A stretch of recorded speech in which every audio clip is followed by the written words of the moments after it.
今天来开做菜系扭蛋，想做一道美美的早午餐，先来切点生菜，再来点番茄，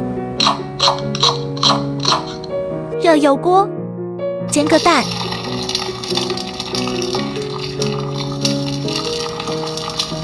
是中间半熟的太阳蛋，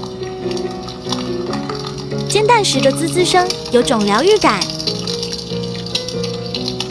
烤个吐司，烤到焦黄，营养好吃的太阳蛋三明治就完成啦。今天的做菜扭蛋你觉得如何？会将扭蛋资讯放在留言区，一日一扭，明天见哦。